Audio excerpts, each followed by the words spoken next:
So, welcome back to another episode of podcast.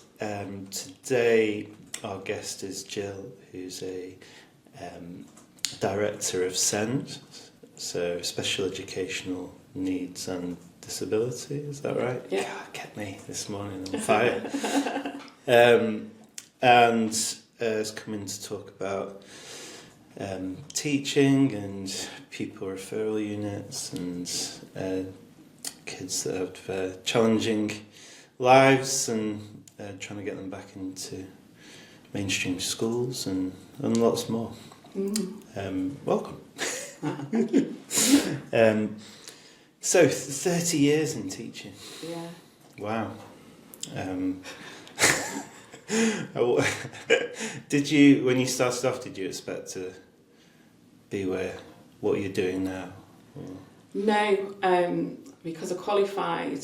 Well, you qualify as a teacher when you're in secondary, but you tend to specialise in what your degree was in. So I'd done a degree in history. Yeah. So I'd expected to teach history, which I didn't do for 2 years because I think at the time, in the early 90s, the teachers who taught history were staying until they were relics themselves. So, and that's where I got my first taste of emotional behavioural difficulties, because I worked in what they called an EBD school in Formby for a term, which was amazing, and that was my first paid job as a teacher.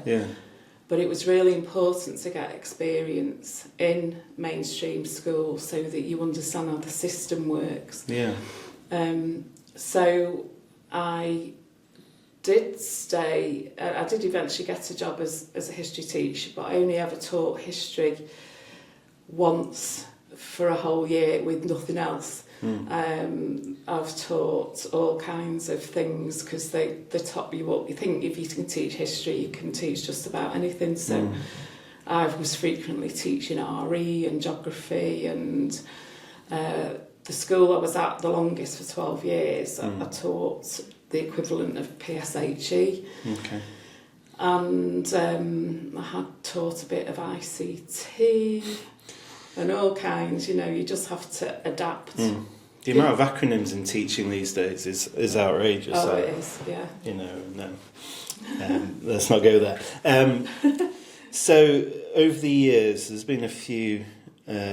I'll just read out some of the qualifications because it's quite outrageous. So, NPQSL, so National Professional Qualifications, Senior Leadership, NASEN, so NASENCO, National Award for Special Educational Needs Coordination. Okay, Masters in Inclusion and SEND, so, and they're all level 7 Masters level, PGCE, BA in History. There's quite a few there. Yeah. There's more acronyms than not, I think. Yeah. So, what in terms of your work now? What are you doing at the moment? So my title is Director of Special Educational Needs and SENCO. Right. Okay. And what does that mean? So it means the benefit of people that don't know. So a SENCO is a Special Educational Needs and Disabilities Coordinator. Right. Okay. So it's my job to paint a picture of the children that come to us. And we do use the term children because, rather than pupil or student, amongst ourselves and in what we write, because legally they are children till they're 18. But also we get, very challenging children. So it's really important to remember that they're children and, and they're not adults, and this challenging behaviour, there's a reason for it. And it's just a really simple reminder that you're in what they call loco parentis while they're with you. Yeah. And actually we hope to be, really high quality in that position. Yeah. And what are the main reasons why children come to your kind of institution? That sounds bad, doesn't it? Our organisation. Yeah. So 60% of the children at the moment that come to us in our Pupil Referral Unit sort of role, and they get the priority because after 6 days of being permanently excluded, they have to have, legally, they have to have education. Right. So, you know, in our authority, that's us. But since I've been there, we've had a remarkable change. So we're also an alternative provision as well. Okay. So we get children, we get the local authority and parents and people who are in charge of looked after children applying to come to us, and we've got so many avenues in now that that 40% is for those children. So because we tend to do things differently and treat the children differently, because we understand the background, they want to come to us. Yeah. So we get quite a few non-attenders at mainstream referred to us. Yeah. And we work really, really hard to get them back in school. Yeah. And we're not always successful because the barriers are just too huge. Yeah. But we do have a good success rate. So 0% to 25% attendance is a massive change, isn't it? Yeah, it's huge. Yeah, so, you know, and actually we've gone 0% to 100% or in the 90s% because it just works. Yeah. What we do just works. So there's lots of reasons for that. But I think the key thing in my role is because they're coming to us for a reason, because mainstream hasn't worked for them one way or another. We understand that the toxic stress of what's gone on in their lives causes difficulties in brain development, you know, that emotional, social, mental health, which is the buzzword for children who come to a pupil referral unit, mental health issues, social problems. It all impacts life expectancy, and it also impacts their ability to engage with learning. Yeah. So the first thing that I do when we get notified that children are coming to us or they're consulting to come to us is to find that information out. Yeah. Because the behaviour isn't their issue. It's what's causing the behaviour and why they can't engage in school that's the issue. Yeah. So, I mean, once they start with us, we do loads of baselines that we then specially assess to make sure that they're able to access, because a lot of them sound like they can read really well, but they actually haven't got a clue what they're reading. They just can read words. And we found that that's quite a big difficulty as well. Yeah. And a lot of them have communication difficulties because their first response is to just, you know, misbehave and be challenging. Yeah. But that's not the special need, that's the result of the underlying distress that's going on in their lives. So they're all coming with different needs, different things going on, and how do you cope with that variety? You know, in how does your school kind of do that? You know? I've written down my percentages here. So 80% of our children have what we call attachment concerns. Okay. And that's usually where they're with a lone parent, or, I mean, we've got 8% of our children who aren't classed as looked after, but they have alternative living arrangements, they're not living with parents. Sure. And we've got 20% of them who either parent is in prison or has been in prison. Sure. So that, you know, because your ideal is you've got two parents who are nurturing, probably play very different roles, but contribute well to the well-being of the child. But where you've got that a parent missing, or they've moved house a lot. We've got quite a few who've experienced homelessness, so they've lived in hostels where they've experienced all kinds of things. You know, domestic violence, and they call it the toxic trio, mental health issues in the home, domestic violence, and drug and alcohol issues. And a lot of ours have had to contend with that. So that whenever they go to mainstream school, the expectations of their presentation is really high. And I remember when I was working at a different authority, going to sort of advocate for a child who had been with us in the Pupil Referral Unit there and was going back, and I was going to check on him. And they said, oh, his uniform's dirty and he's not bringing his equipment and all this. And I just said to them, are you aware that he's living with his uncle who works nights? So he's actually doing his own washing. He's doing his own meal prep.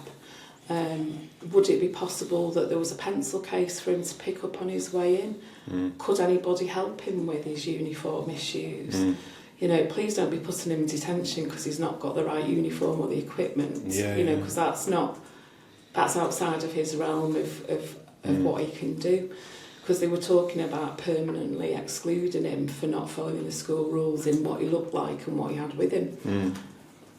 Which is, you know, like you used to hear about kids getting suspended for short haircuts, you know, and all that sort of thing. And and actually the deputy head went very red, and he said, you know, you're absolutely right. He said, I need to look at this differently. And that child completed his education at mainstream school. So one of the things that we try and do is help the mainstream schools work with them differently and respond to them differently. But that's a huge ask on a secondary school where you've got over 1,000 pupils and 80 odd teachers. Because not all teachers get that actually what's going on in the life of the child is far more important to the child at that time than if they can do algebra. I mean, from I was talking with some friends who was at school with, and we were talking about someone that had changed from being what you class as a normal school citizen, maybe, then started turning up and looking a bit dishevelled, and then started acting up in the classroom. And we were looking back thinking, well, we knew something had changed, but no one kind of was like mature enough or cared enough to go, well, what's going on? And he was getting into trouble, and there was, we know now there was stuff going on at home that we didn't know about. So it makes perfect sense, really, doesn't it, to look at the reasons why. But as you say, it's a tricky thing to do when you've got so many. Yeah. So, what kind of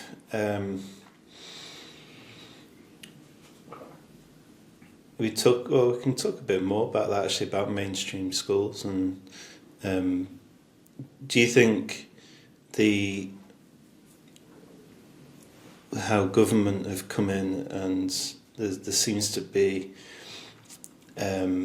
more a thing, my brain is not working, we'll cut this out. I'm thinking about how government have made it so much about targets and so much about paperwork for teachers. Perhaps they haven't got enough bandwidth for even noticing that. Yeah, I mean, that's an interesting one, because myself and two of my colleagues went to visit another special school. Yeah. And it was quite funny. The head teacher, who was 50, as he told us, had just been diagnosed with ADHD. Right, okay. So, what he said was that, you get into this cycle of results is the best thing. And he said this particular year they had 2 children who had excelled. And, were there because of family circumstances that they just couldn't cope with mainstream. And they did really well in their GCSEs. Their results were the best that they'd had in the school and everything. Yeah. And I think within 5 years, both of them were in prison because they'd been convicted of murdering. Not the same person, there was 2 separate ones. But his point was that they needed to look at more than getting kids' results. Yeah. And that was where we first looked, because he said we got rid of the behaviour policy, because the behaviour policy says if you don't follow it, you're going to be punished for it. It's punitive. And they flipped it and made it a relationship policy. Yeah. And we took that back with us, and within a couple of months, we'd got our own relationship policy. And what that means is that you get rid of your detentions. I mean, I always say to other SENCOs who are working in the mainstream schools, do this childhood experience survey with the parents. If you keep hearing the same child's name in the staff room, people moaning about them, do this, because you'll find out stuff, what's going on. Yeah. And so we got this relationship policy, and we stopped being punitive, and we started to be, well, how can we help? I can see you're struggling today. Let's have a walk. So we'll go for a lap. Or in more recent years, let's go and see the alpacas or the guinea pigs or the rabbits, you know. Yeah. And we've also got outside gym equipment, which you've seen because you've visited, haven't you? And quite outside my office, there's a cross trainer, and where a child's sort of up here and has just come out for sometimes for a movement break, but other times just because they're so heightened they need to come down. And it's quite funny because they're on there and they're ranting to the mentor that's with them, and you know that the chemicals in their brain are starting to kick in because they get slower. They get calmer, the voices come down, and when they're ready, they can then go back to class. That's really difficult to do in a mainstream school.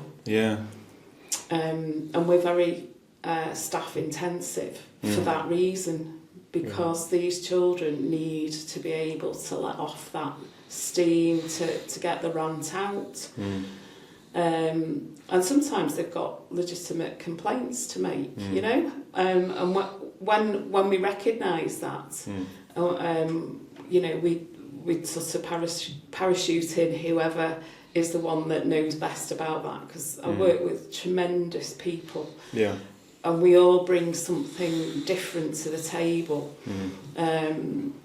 Like one of our assistant heads, her specialism is attachment, nurture, behaviour, and she has a really good way of looking at what's going on, because she can gather, you know, a picture from, say, one child in PE compared to maths or English or ceramics or whatever it is that they're doing. And we can see what works for that child, and she has a different slant of looking at it, whereas mine is special educational needs, and looking at, you know, what the problem is, particularly in the academics side of things. What can we do? Sometimes it's as simple as they need a coloured overlay to stop their writing moving on the page, or just to ease that visual stress that they're experiencing. But as I say, in the induction process, we assess them for literacy, and quite often they've got really underlying literacy difficulties. So they can't actually make sense of text that they're being given and things like that. So when we assess them, we see whether they actually are entitled to support with reading. And we have electronic readers that we can use as well, and that levels them up academically with you know, every child of their age across the country, because everything's used by standardised formulas. So does that mean, is that like a catalyst for causing trouble in mainstream classroom because they don't want to be found out? Or... Yes, because we tend to see more kids coming in towards the end of year 8, and year 9's usually a big year because they've got to the point where they can't cover up that they can't do it. Right, okay. Because, of course, it starts to get more challenging, the work. Yeah. And, I mean, we had a new year 11 arrive a couple of months before, well, she's year 11 now, but just before we broke up for summer, I was assessing her, and she doesn't know her alphabet. Right. She doesn't, she could do the ABA, K, but she couldn't distinguish between K and kicking K, so they're the sounds. Yeah. When I said to her, because there's one where she repeats what I say, AB, well, I can't, miss, because I don't know what that is. Right. So how is she possibly going to access anything? I mean, maths has got so much writing in it. If you don't understand what it's asking you to do, you can't do your maths. Yeah. Science tends to be a little less wordy than maths, and obviously English, you've got text to read. So it's great because she qualifies for a reader, because Section A on the language GCSE papers, there's 2 of them, are testing reading, so you can't have a human reader, but you can have an electronic reader.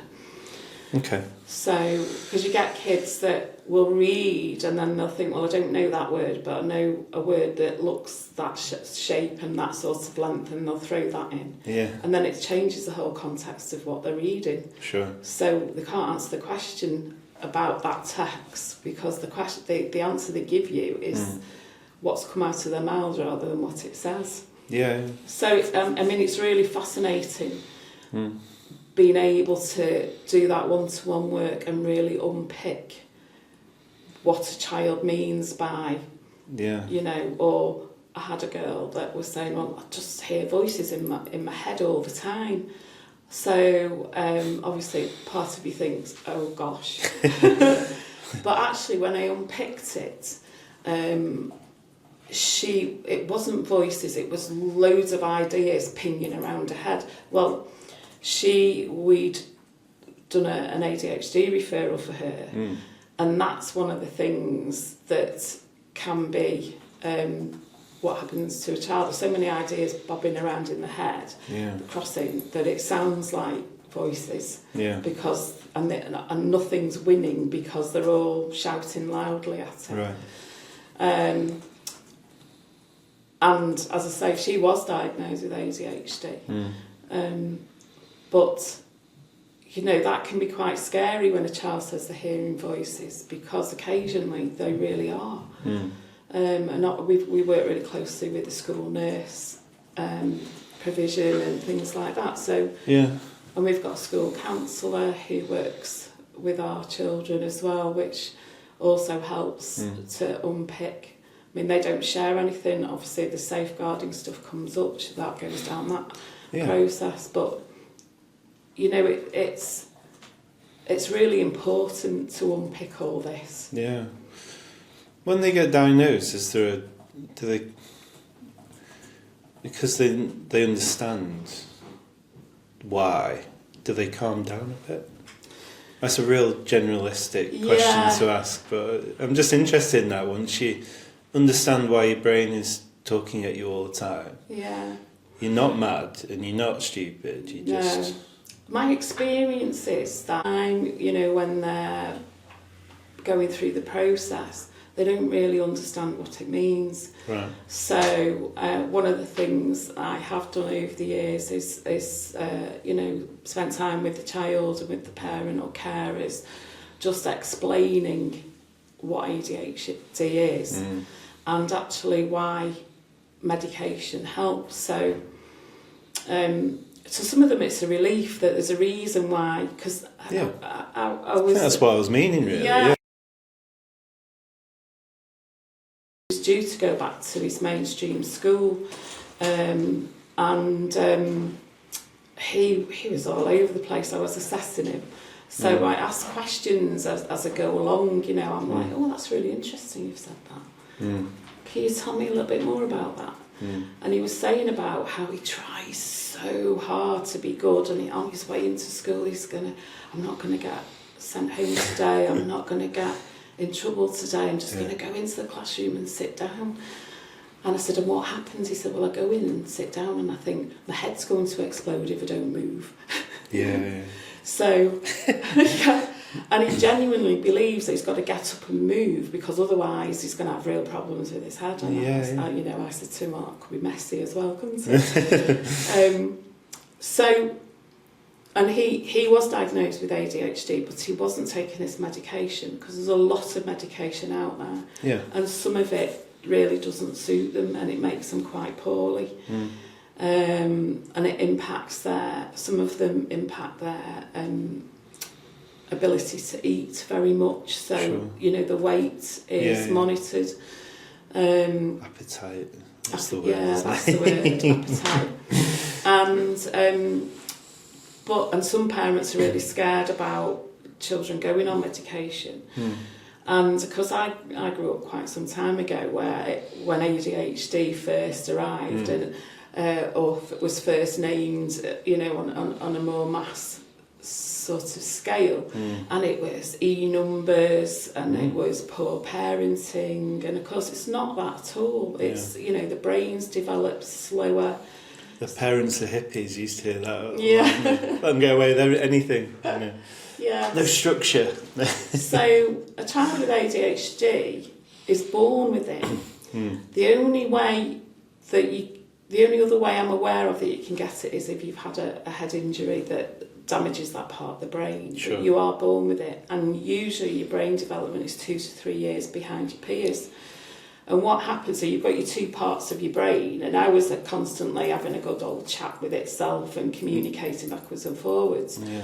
Because we've got the right dopamine levels in our brains that help that happen.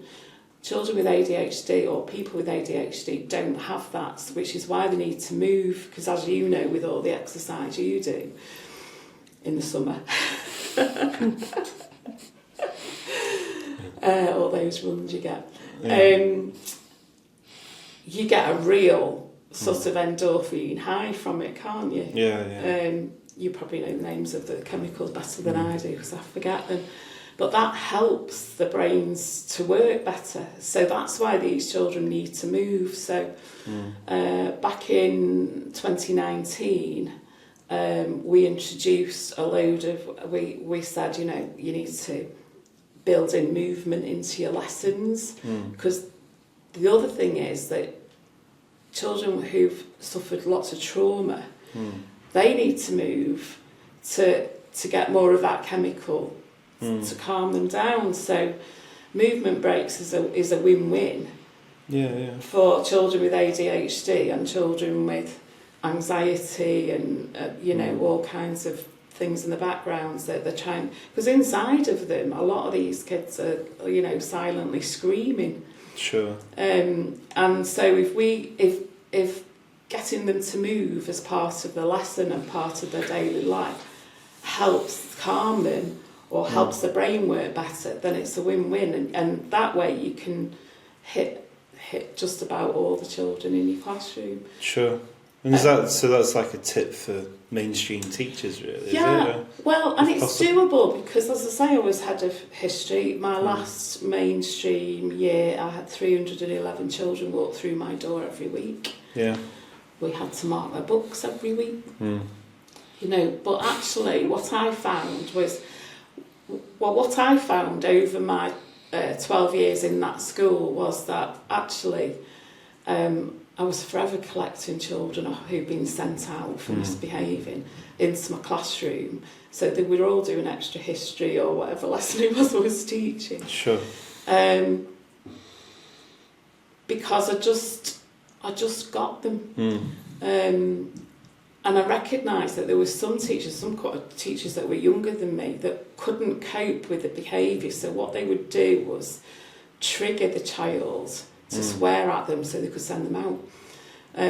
Right, okay. So, and I had one particular girl in my GCSE history class, and she had this lady next door, and she was never making it to my lessons. So I said to her, look, we've got to do something about this. How about, as hard as it is, you don't respond, but at the end of the lesson, because it's a one-way corridor, so you've got to come past my classroom, you come into me and you say whatever it was that you wanted to say to that teacher, and you won't be getting into trouble. But you will then be in your history lessons. And that's what we did. And she got a really good grade. And it's just kind of sussing out what the triggers are and working around those and helping the child to understand that's a trigger. I mean, I thought that was really amazing of her, because when you're like 14, it's really hard not to respond, isn't it? Yeah. Yeah. It's a good lesson in life, really. Yeah. Because I'm going to stop you on your run because you're in a flow. So sorry about that. It's my favourite topic. I could talk about every aspect of this. So you obviously had an awareness of the kids that are struggling in your classes, whether it's mainstream or obviously most of them are in current job. But what I'm interested in is how did that come about? What was it that brought that to you? Were you a problem child yourself? You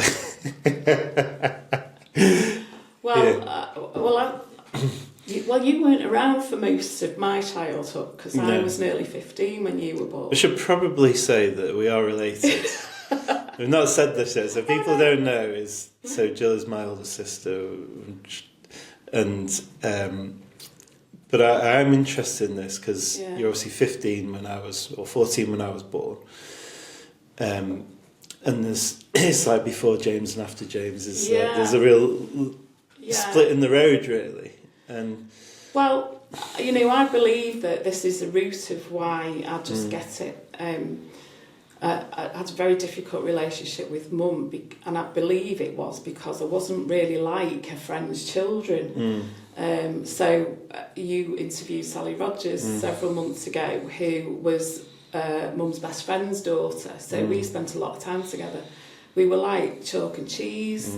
I didn't get her, she didn't get me, but I came in useful if the cat she was in and the cat came in bleeding one day. Jill, I don't know what to do. And she was like, you're always so calm. And of course, with Sally growing up, there were several occasions when there was a bit of a drama, but we were just so different. Yeah. But Mum had been in an orphanage. Her mum died, I believe, when she was 18 months old. And the experience of being mothered, she hadn't really had that experience to learn from, actually. And of course, because I wasn't behaving like her friends' children, she thought she was doing something wrong, and it just got into a bit of a spiral. And I was constantly trying to do the right thing, but the right thing one day was the wrong thing the next day, so I lived in constant confusion. And I think as a consequence, I've always slept really well, because I'm constantly trying to work out which way to play this. And as you know, I'm on the waiting list for an autism assessment myself. And having applied for these for the children for many years, a colleague pointed out that, don't you think that you tick all these boxes, and wouldn't you benefit from... What kind of colleague? She was great, but when I look back I think, because I didn't play with dolls. I still don't get why they're fun. I was quite happy with a piece of paper, and all these kids are playing Let's Pretend, and I was like, well, why? So, but that wasn't Mum's fault, and it wasn't my fault. But as a result of that, it was a difficult relationship, and actually, you coming along. You were a real sort of catalyst for change, actually.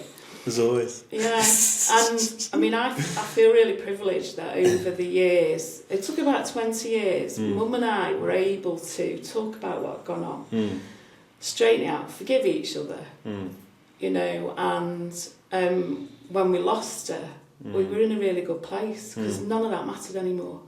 We were both very different people, and I just feel really privileged that changed me. But as a result of Mum being in an orphanage, she was fostered at 7. She stayed with her foster parents, who were our grandma and granddad, weren't they, on Mum's side, until she married Dad. So whenever they had a spare bedroom, they had a foster child. So, and Mum would tell us, would explain their story paint the picture of their life. And one of the things that stuck in my mind, that we had 2 sisters that came we only did short term fostering. Yeah. And one of the things Dad did while we were at primary school was he used to polish all our shoes. And he was polishing their shoes, and they'd come to us, oh, they don't walk properly. And Dad sort of had a look at these shoes, and he said to Mum, I think you need to go and get their feet measured, because I think the reason they're not walking properly is the shoes are too small. Right. And sure enough, that was the case. Yeah. In shoes that fitted them, they walked perfectly. Yeah. And so over the years, because they did it for a long time, we had lots of foster children before you were around, and then Mum carried on, didn't she, after we lost Dad. And so I think that sort of created in me a fascination in people's story. And I remember my head of history, when I was working at the school where I became head of history, she said to me, it's really fascinating watching you talk to people. And because she said, you find out their story. Yeah. And I said, but that's what makes them them. And it's really, people overcome all kinds of things too. I mean, I was convinced I was stupid, so when you were reading my... the qualifications. Yeah. I left school at 16 with 6 O-levels, O-levels, believing I was stupid. At 28, I went to do my A-levels at night school and realised that was a lie. And when I look back, I thought I couldn't have been stupid, because to me stupid meant thick. I couldn't have been, I was in top set, so how could I have been stupid? So I did my A-levels at night school, I did my first degree at night school. While doing a full-time job. Wasn't there a teacher that called you stupid? Wasn't that the... No, it was a word Mum used to use a lot. Okay. Because she didn't know how else to explain why I wasn't like she wanted me to be. Funny. Yeah. It's not funny at all, but you know what I mean. It's funny how past experiences then make you good at what you do now. Yeah. You know? And actually the word stupid causes me a great deal of offence because of the damage that it did to me. I wouldn't change anything because it makes me really good at my job now. Yeah. But I'd rather hear a load of swear words than the word stupid being used. And if I ever hear it used, I challenge it, because it's a lie. You know, just because your behaviour is challenging does not mean you're stupid. Just because you can't read very well doesn't make you stupid. You know, it might be you're dyslexic, or, you know, you've come to reading later than you would normally, and you're just having a catch-up.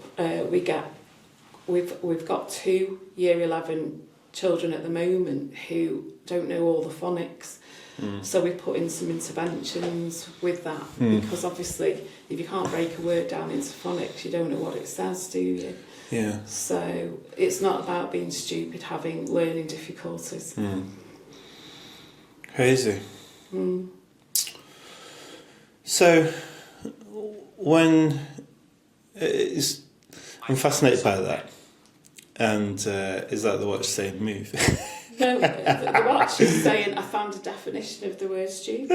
I've not even got Siri switched on. Oh, right. Yeah. Well, there you go. Yeah. That's a whole other conversation. So, going back to how, like, growing up and seeing different people, having kids that are coming in from different backgrounds into the home, and seeing what the effect that has on people. It's really had an effect in probably when you started teaching. It wasn't, I'm going to start working with kids with challenging backgrounds or environments. It was more, I quite fancy teaching. Yeah. What was the spur for that? Because you spent the first 10 years working in Inland Revenue, and what got you into, why teaching from that? People had always said that I should go into teaching. I did all that time was also doing youth work. So I was doing youth work in churches in the Chester Diocese and got involved with the Diocesan Youth Weekends, which I was one of the leaders for. Sure. And it just seemed to come very naturally. I also taught piano and guitar a bit, just to be beginners. And one of the key sort of turning points with Mum and I was she taught me how to drive on condition I taught her how to play the guitar. And I mean, it was an absolute miracle that both of those things happened, given that being in a small space was always challenging in it. But it was amazing, and it was a privilege to be like that. Yeah. So I always had that sort of side. I was good at explaining things. You know, and good at building that relationship with young people.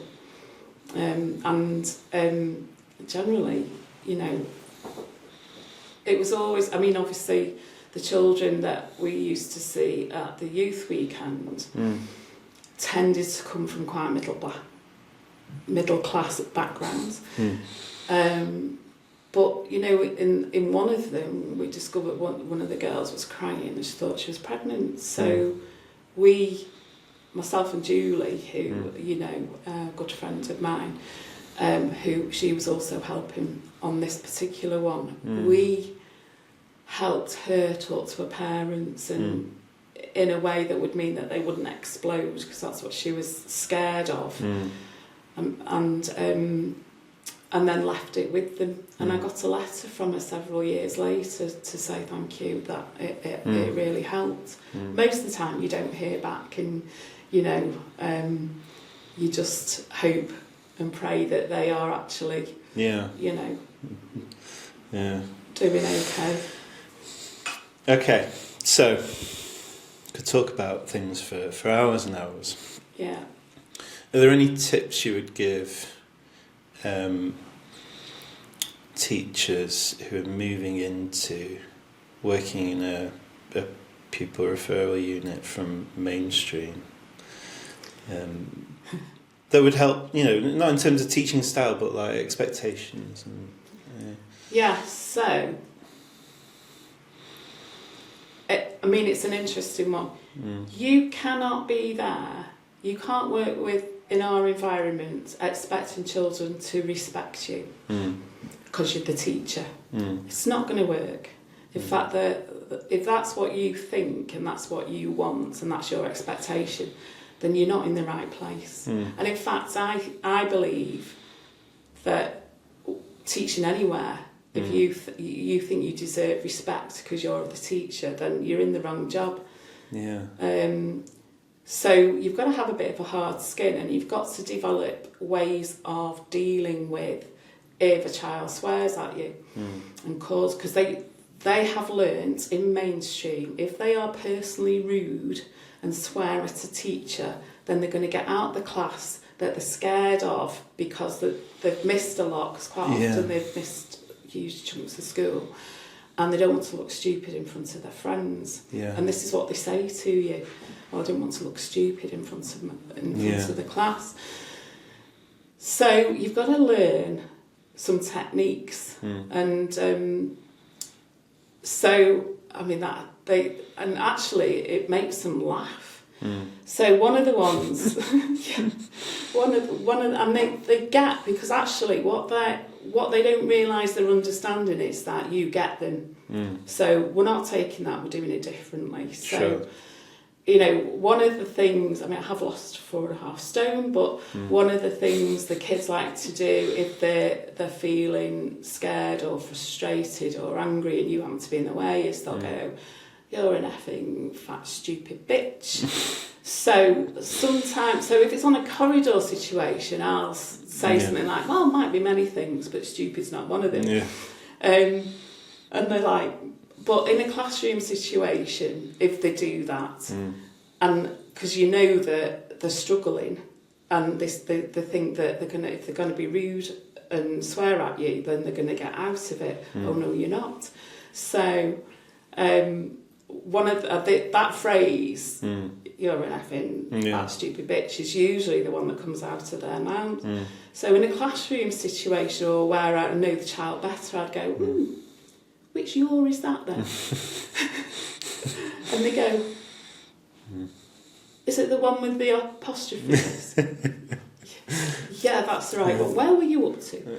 You know, and you've totally deflected, distracted, you know, and the child's in the classroom learning. The other kids tend to go, thank God for that.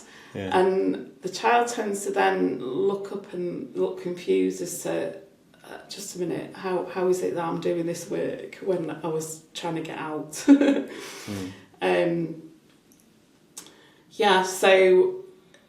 So it's recognising that actually it's not personal. It sounds personal, but it's not personal, because the goal is to get out of the classroom because they're scared. Right. They're scared of not being able to do it, of looking, you know, silly. So you develop a toolkit for working with these kinds of children that means that they do engage.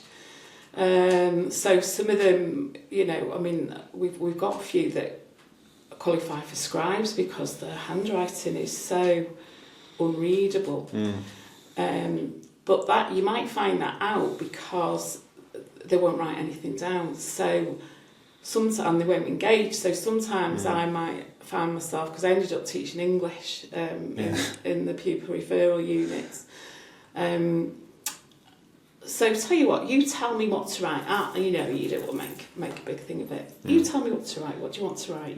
And then you can draw out of them the sort of thing they want. That, if they haven't been assessed for a scribe, that would then mean that they'd be passed on to me to get assessed. Sure. Because you can't just give them that. You've got to have the evidence that they qualify for that. Yeah. So, and usually they do. It's really interesting. But it's the distraction. So because they want to get in a row with you about things, and they want to stop you from getting them to do any work and engage with that. So they go off on all kinds of tangents, and you can pull in on that. But if they're determined to have a row with you because they're angry about something, and if you don't know what they're angry about, then it's usually something either they've brought in, something's happened at home, or in a previous lesson or something, and you just think, I'm not getting anywhere here. So the thing that I do, and bear in mind I hated drama at school, but in a classroom I can do this. I'd go, just a minute, I'm just going to pause this for a minute, and I'd literally go like this, I'm just going to my happy place, I'll be back in a minute. And I deliberately turn around, so you're disengaging, you're distracting, and they're thinking, we've got a right weirdo here, because they usually say. And I literally do. Usually I go and sit in my mind, sit on the terrace on a lovely summer's day at Marple Cricket Club, watching you get lots of runs. Or, you know, watching birds of prey, or, you know, that sort of thing. And then I'll turn back and I'll go, right, I'm back in the room. and it totally disarms them. And even if you do it regularly, it just disarms them, because they don't know what to do with that. Because there's no way of having a row with you anymore. There was one lesson, though, where I'd forgotten about this young man who was very literal. And we'd carried on doing the lesson, and I was saying, what's going on here? And the class said, well, you've not pressed play, miss. So I said, no, you're right. So I said, there we go, let's press play. And then he carried on, he joined in the lesson. But That's it's so funny. But it's things like that, because they start to join in then. So one of the things, I had a nurture class that I had for most lessons in a day at one point, and they were all year 7 and 8, and 3 of them had ADHD. And if you had 3 of them come in without medication in any day, which did happen from time to time, quite often one of them hadn't taken it, then of course that made it a much more challenging lesson. And they'd get it, on days where they hadn't taken the medication, they tended to be more aggressive towards each other. Right. And then if you tried to stop it, they become aggressive to you. So this kid did that one day, and I just went, I refuse to accept that insult.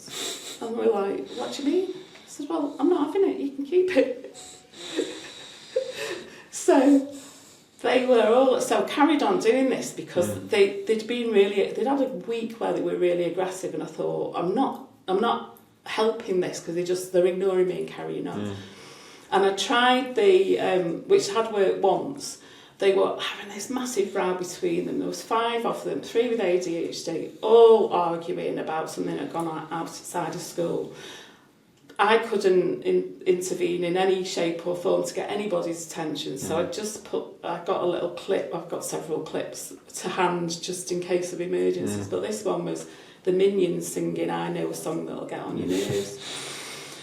And of course, after about a minute, it was getting on the nerves, so they were like, Miss, turn it off, and I'm like, only if you stop rowing. So the following week, this is when I came up with this.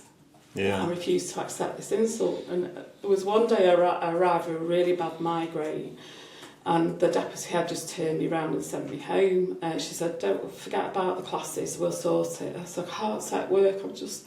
So they were like, she said, no, just go home, you clearly need to go to bed.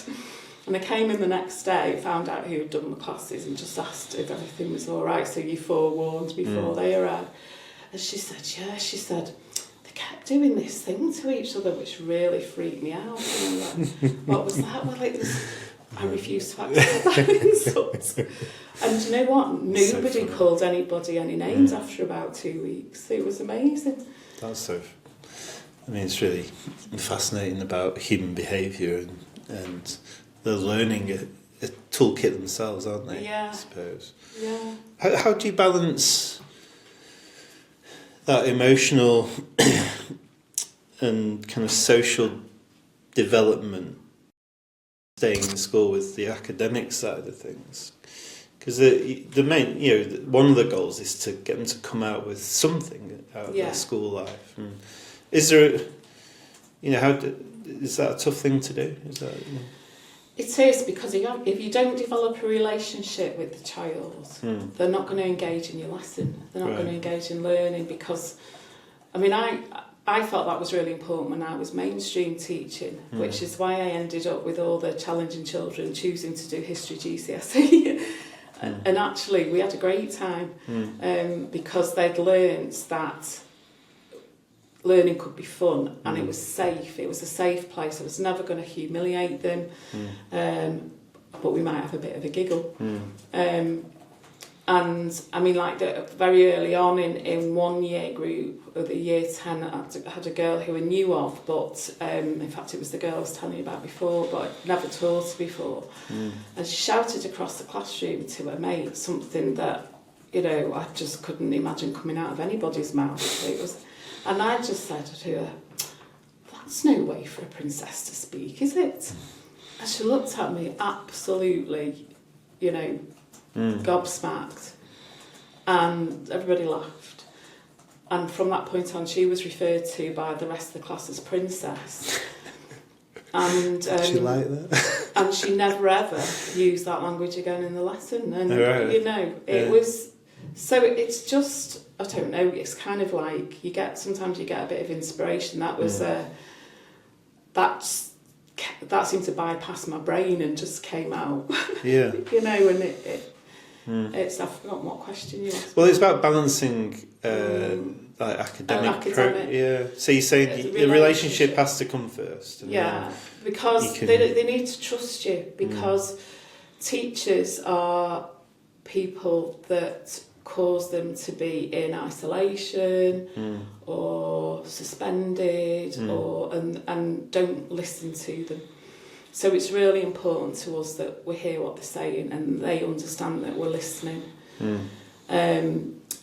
Because it goes back to that, how do you teach somebody English if they don't respect you, or maths or whatever, construction, whatever it is. And that's the thing that comes very quickly with some young people, but takes a long time. So, for example, last year we had a year 11 who, she'd been with us since year 8. Every time she saw me, she swore at me. She refused to come into my lessons, you know, and then she was off for a great deal of time. When she came back, she wanted support with her reading and everything, but there's processes that you have to go through because you can't just give it. You've got to, it's everything standardised. So when she understood that and said, yeah, okay, I'll be assessed, she said, I'm not going to sit down in your room. And I'm like, I'm fine. Well, that's fine. You can stand on your head in the corner if you want to. We just need to do this so that you can have the support that you need. And actually, from that point on, she'd frequently give me a little knock on the door, and if it was break, she might get hot chocolate, you know, and you know. But you've just got to keep going because these children have been mega let down by adults in their lives. Even, you know, if they've gone into foster care or children's homes, you know, the adults change so much in their lives. Social workers, you know. One kid said to me, well, I don't know who my social worker is. I've had 4 this year, you know, and because they move on or they have babies or, you know, whatever. So relationships are really important with these children who have challenging behaviours. And really, you might get a little bit out of them without a relationship. But if they've got you all year and they still if they feel that they need to feel liked. Yeah. So I call it looking for the goals. You know, because everybody's got gold in them. You've just got to look for it and then draw it out. Yeah. And work out a way of drawing it out that doesn't send them into crisis.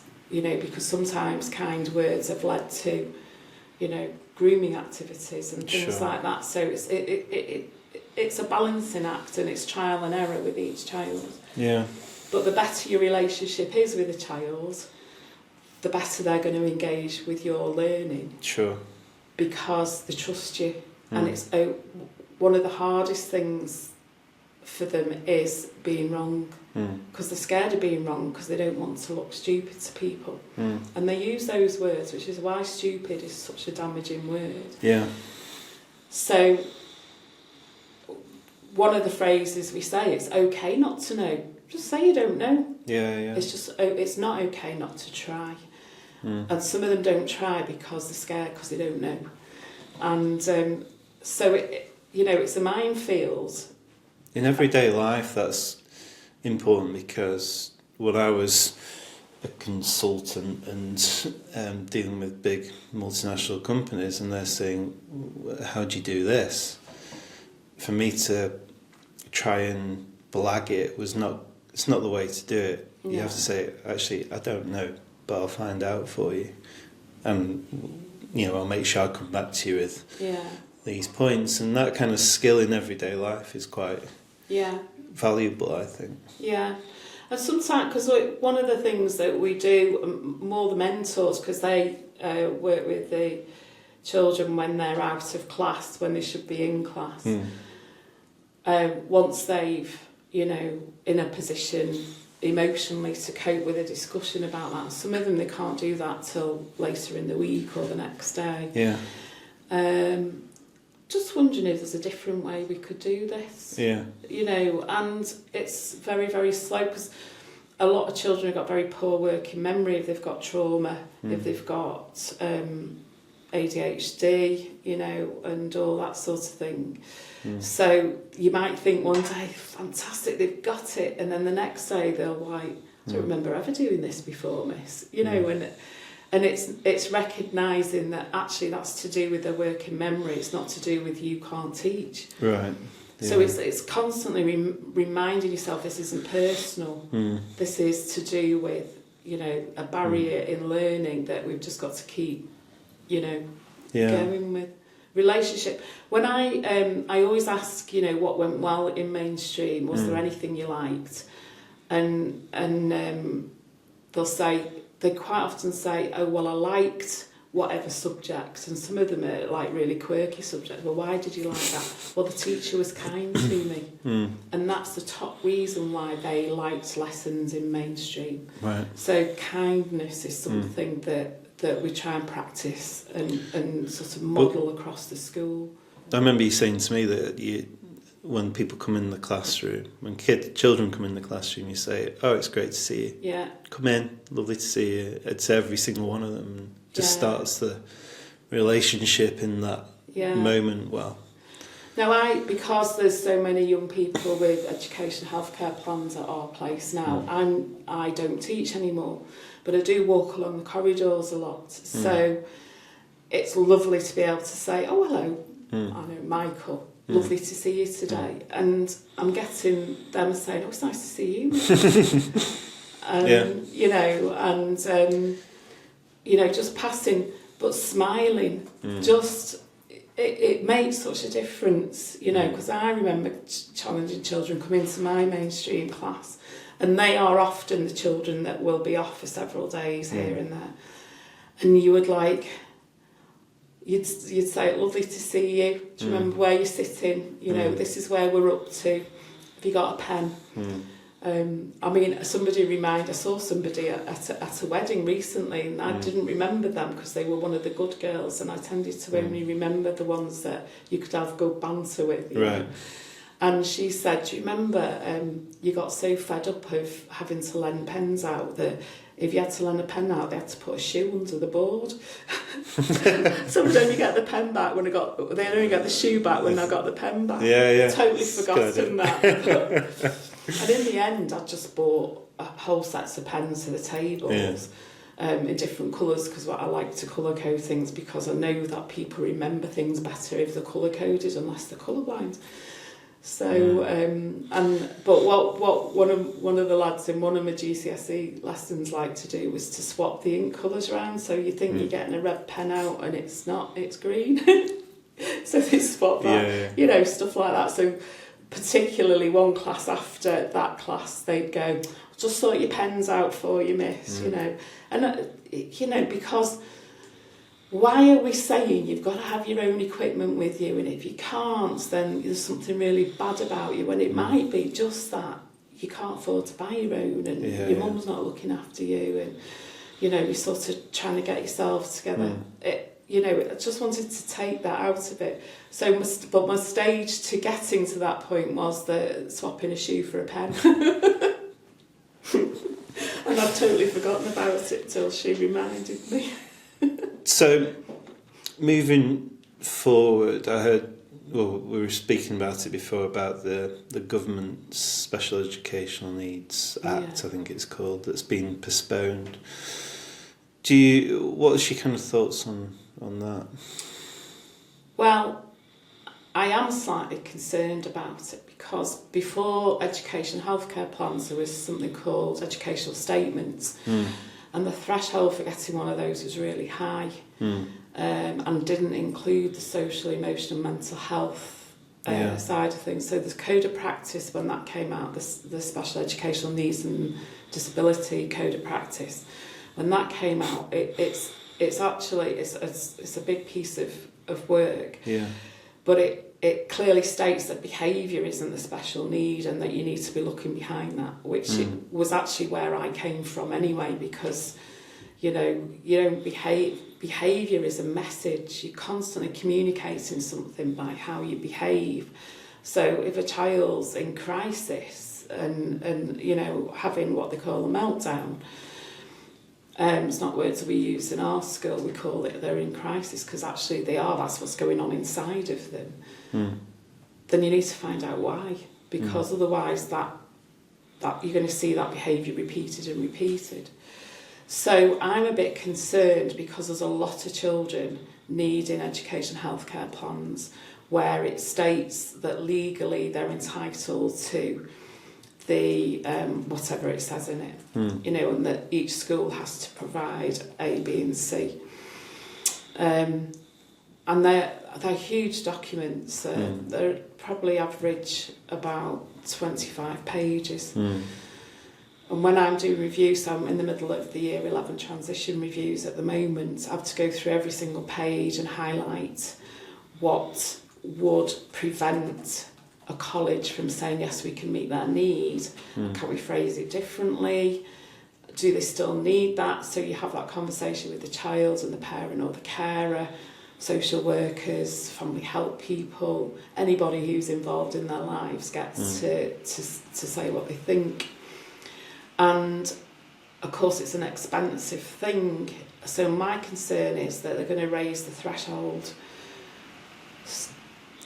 Well, so that less will lower the threshold so that fewer can qualify for this extra support which comes with finance. But that to me is wrong, because if a child needs the support, they need the support. And so that's my concern.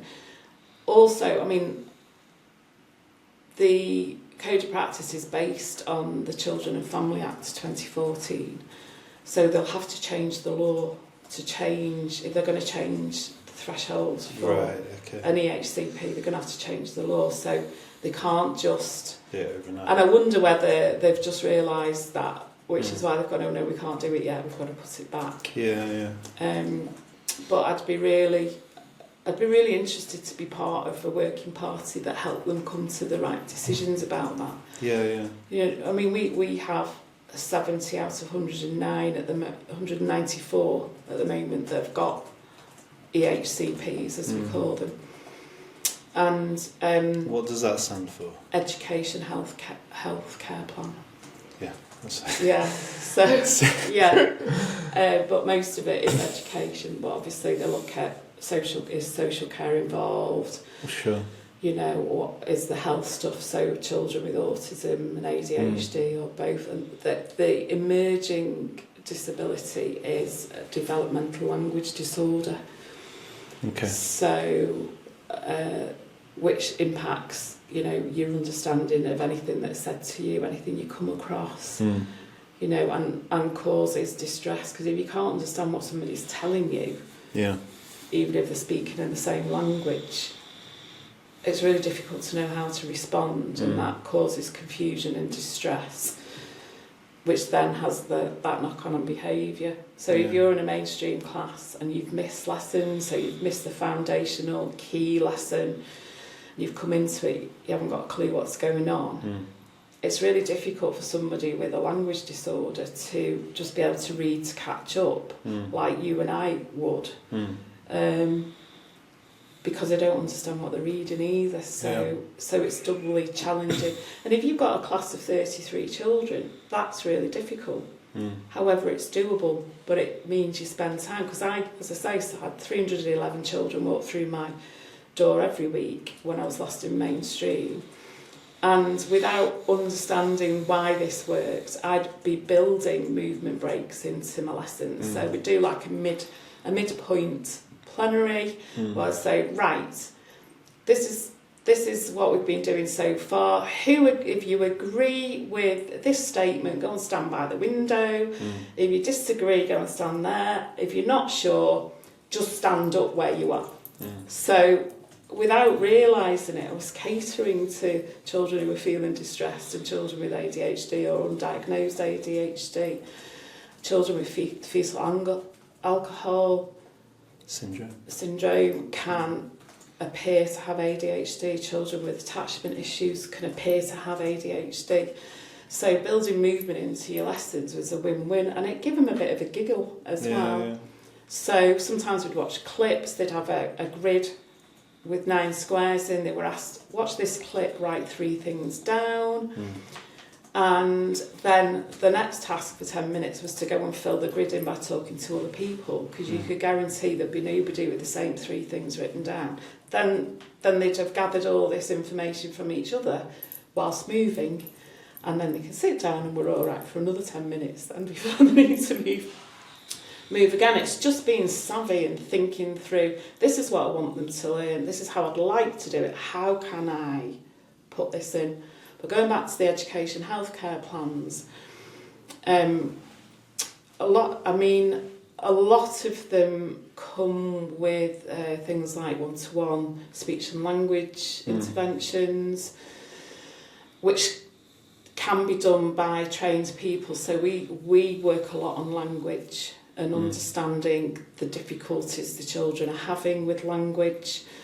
And because one of the things that was a surprise to me was that if you ask a child to do something or explain a task and they go, I don't get that, miss. Your natural impulse is to explain it using different words. But all you do by doing that is add a whole bunch more words that they don't understand, that get all mingled in the brain with what they've already not understood.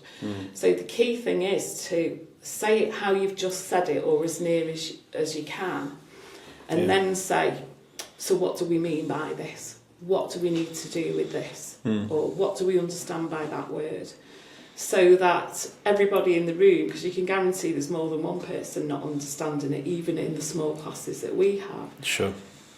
Between us, we can pull it out. And by them all engaging and or listening to the others engage, you're encouraging collaborative learning. They're listening, they're talking. The more senses you can use, the more likely they are to remember it. You know, and sometimes I might say, well, if we could draw that as a picture, what would we do? Let's do that, you know.